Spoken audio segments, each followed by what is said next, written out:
কবে হইমু পোলার বাপ আমার কানে কইয়া যাও ও বউ কথা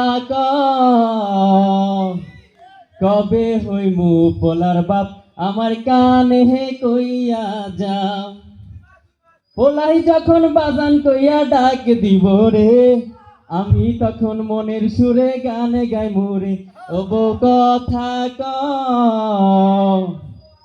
কবে হইমু পোলার বাপ আমার কানে কইয়া যাও। মাশাআল্লাহ, অবশেষে নতুন বিয়ার পরে গেছিলাম হানিমুনে। প্রথমে যাইতে চাই নাই, ভাবছিলাম বউরে একাই পাঠাই দেবো পয়সা বাঁচানোর লিগা।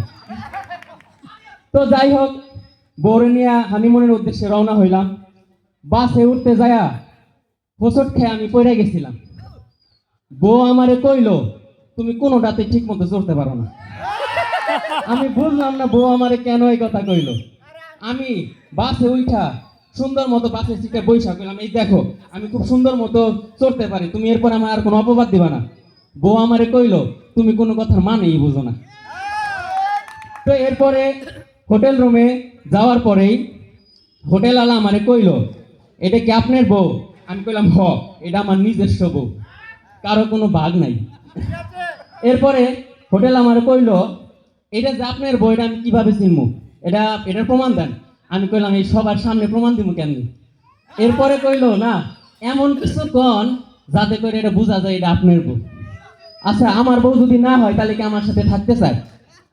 আচ্ছা শুনেন, এরকম অনেক বউ আছে যেগুলা আপন না হইলেও থাকতে চায়। কই, তাহলে 4-5খানা আনেন দেখি আমার কাছে দিয়া যায়।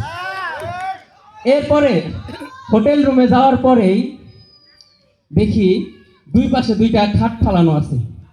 আমি আর আমার বউ দুই পাশে দুই খাটে শুয়ে আছিলাম। আচ্ছা, পয়সা উসুল করলাম। আচ্ছা। এরপরে ঘুরতে গেছিলাম সমুদ্রের ধারে। আচ্ছা, কোনো কিচ্ছু দেখার নাই, খালি বালু আর পানি। বউ আমারে কইলো, দেখো ওই লোকগুলো আমার দিকে তাকায় আছে, তুমি একটা কিছু করো। আমি কি করলাম, ওই লোকগুলার বউয়ের দিকে তাকায় আসছিলাম, প্রতিশোধ নিলাম। এরপরে বাসায় ফেরার পরে দাদু আমারে কইলো, আচ্ছা তুই যে হানিমুনে গেছিলি, হানিমুনে যাই কি কি দেখছস? আমি কইলাম, ছি, আপনি এরকম কি লিগা। এরপরে দাদু দিদা আমারে কইলো, কিরে নাতি নাতনির মুখ দেখমু কবে? আমি কইলাম, চিন্তা করে না, খুব শিগগিরই দেখবা। কই, তুই কেমনে বুঝলি? আমি কইলাম, 2-3 দিন তো পেটটা ব্যথা করতেছে। এরপরে দিদা আমারে কইলো, শোন, তাহলে তুই যেহেতু পোলার বাপ হবি, তাহলে হইলো এক বাটি আচার নিয়ে যায়, এটা তোর বউরে নিয়ে দিবি। আমি কইলাম, তাহলে আমারও এক বাটি দাও। বউ আমারে কইলো, আরে না, দিদা আমারে কইলো, আরে না, বাচ্চা তো তোর বউয়ের। আমি কইলাম, হ, আজব ব্যাপার, একই দিনে বিয়ে করলাম, খালি বউয়ের খবর হয়ে গেল। এরপরে খুশির খবরটা দিতে গেছিলাম সুরেশ স্যার আমারে কইলো, মুশফিক, তোর পোলা হইব দেখে আমি খুব খুশি, আর এই খুশিতে তোর আমি মিষ্টি খাওয়াবো। আর শোন, আমি কিন্তু হিসাবে খুব পাক্কা, আমার সাথে থাকতে হইলে তোরও হিসাবে খুব পাক্কা হইতে হইব। এলো 100 টাকা দিলাম, এন থেকে 80 টাকার মিষ্টি কিনবি আর 50 টাকা আমারে ফেরত দিবি। এরপরে বউ আমারে কইলো, শুনো, বাড়িতে নতুন অতিথি আইতাছে। এরপরে আমি তো খুব খুশি হয়ে গেলাম। পরের দিন দেখি শ্বশুর শাশুড়ি সকালবেলা চলে আসছে, লগে আবার শালিকাও আসছিল। এরপরে শালিকার রুমে আমি আস্তে আস্তে ঢোকার পরে শালিকার ওড়নাটা নিয়ে লুকাই ফেললাম। আরে না, ওড়না আলনায় আসছিল, আর শালিকা ওই ঘরে আসছিল না। এরপরে শালিকা পাশের ঘর থেকে আইসা আমার কইলো, দুলাভাই, আপুর বাচ্চা হইব দেখে আমি খুব খুশি।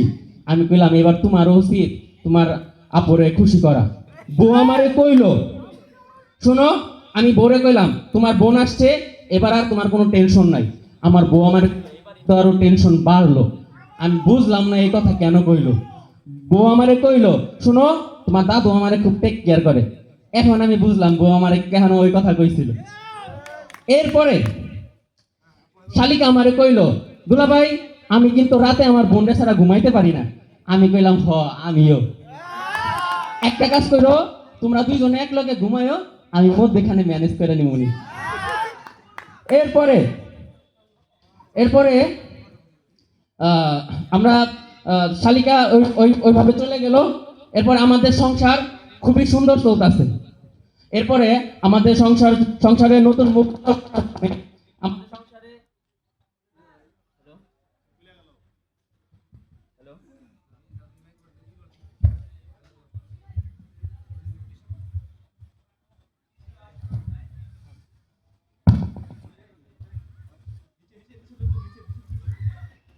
আমাদের আমাদের সংসারে নতুন অতিথি আইতাছে দেখা আমরা খুব খুশি। আমাদের সংসার খুব ভালো চলতেছে। আমার ভাবতেছেন আমাদের সংসার খুব ভালো চলতেছে, যার কারণে আমি কি করছি, আমার বউয়ের জামা কাপড় ধোয়ার কাজে আমি খুব সাহায্য করতেছি। ভাবতেছেন আমি কেমন পুরুষ, আমার বউ তো আমার রান্নার কাজে সাহায্য করে। তো যাই হোক, হসপিটাল থেকে আসার পরেই তো বউরে সরাসরি হানিমুন থেকে আসার পরে তো বউরে হসপিটালে পাঠানো যায় না, তাই আপনাকে সামনে বিস্তারিত কইলাম আর কি। Thank you.